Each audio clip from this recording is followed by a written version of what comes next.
What in the name of Great Salar did you think you were doing taking one of my commanders into a room with a mentally disturbed walking tank? Projected the captain at Juwoot, his face contorted with rage, his skin a dangerous shade of lilac. I apologize most profusely, sir, said the medic, doing everything she could to look even smaller than she already was, avoiding his gaze as if her life depended on it, which, to be fair, it could. It was a simple misunderstanding, she finished quietly. A misunderstanding? The captain roared through her mental implant. A misunderstanding is getting my mess order wrong or mispronouncing my name. One of my finest officers will need constant medical attention until we reach the substation as a result of your carelessness. Jute just stood and took it. How was she to know the human would recognize a stun stick? It was a standard piece of the officer's issued uniform, and she hadn't paid it any attention at all. I thought his skills in negotiating and his knowledge of humans would be beneficial. He agreed with me. She finished, a last-ditch attempt to salvage her position. If I don't speak to the human, he could revert back again. We've made leaps in communication in a couple of short days. The captain sighed, rubbing his head nodules, procedures and thoughts rushing through his mind, wondering how this could be rectified without losing both the human and one of his brightest medics. You will do only as ordered from this point on. You will run every single aspect of your rehabilitation plan past me personally, and in lieu of that you will not be granted entry to the human at all. Is that clear?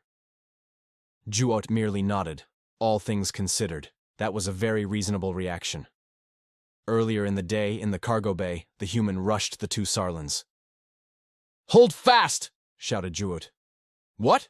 projected Itar, his hand slipping instinctually to his stun stick. On seeing this reaction, the rushing human immediately targeted the taller male, smashing into him with his shoulders, surprising even himself at the force delivered, sending the Sarlan flying through the air. He then promptly rounded on Juot, who was simply standing still, meat still in hand. "Why? Why have you brought weapons?" he spat, all thoughts of trust evaporating by the second as he grabbed her by the neck, ready to crush the life out of her. Juot struggled against his grip, the pain making her head swim. "I'm sorry. Please. I didn't realize." She projected straight into the human's neural implant, unable to use her voice because of his grip. This shocked Jamie, his grip loosening as the words rang through his mind. He staggered back, momentarily dazed from the unfamiliar sensation. "What do you want from me?" he bellowed, recovering and glaring at the female medic, glancing at the unmoving male in the corner. Massaging her neck, Jude remained on the floor, surprised to see as she looked tentatively at Jamie, a single year running down Jamie's face. Was it a transference of emotion from the synaptic communication she used? Or was he upset that he felt betrayed? Shaking from the violence of the encounter, she asked, "Why did you attack us?" "I brought you food." She threw the bag at his feet. "I need to check on Itar." As she regained her feet, Jamie merely stood there, his breathing heavy and his pupils like pinpricks, clearly calculating her movements, also eyeing the meat. This must be the adrenal response she'd heard so much about. Itar was in a bad way. The blow was no doubt close to the equivalent of being in a shuttle crash, and it showed blood was gurgling out of his mouth, and his respiration came rapidly. He probably had some damaged organs along with a few broken bones. It was curious how their two species had evolved similarly in so many ways. Med team to temporary detention cell. Cargo Bay 5, emergency state 1, officer down, she projected to the security team.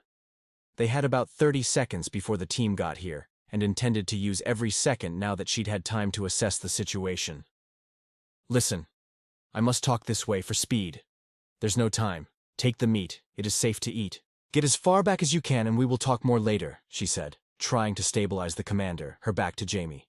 "What you did might terminate our visits, so I suggest you just sit behind your boxes, eat, and keep your strength up.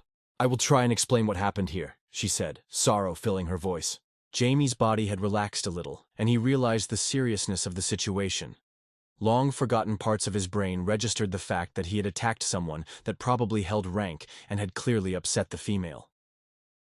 I'm sorry," he said, his shoulders dropping as he backed away, returning behind the boxes he now called home, hands held in a placating gesture. After all, Jude had never harmed him. A few seconds later the doors opened and 5 more Sarlons in similar attire to the young female entered, flanked by 4 large males, all holding blasters, aimed at Jamie. Jamie watched as they managed to get the commander onto a stretcher and floated him out of the room, followed closely by the soldiers. Jamie was alone once more, and he looked down at the meat. He was starving, but hated raw meat. Well, at least I've got some damn food now, thought Jamie as he looked around for a way to cook the meat, eyes settling on the ration box.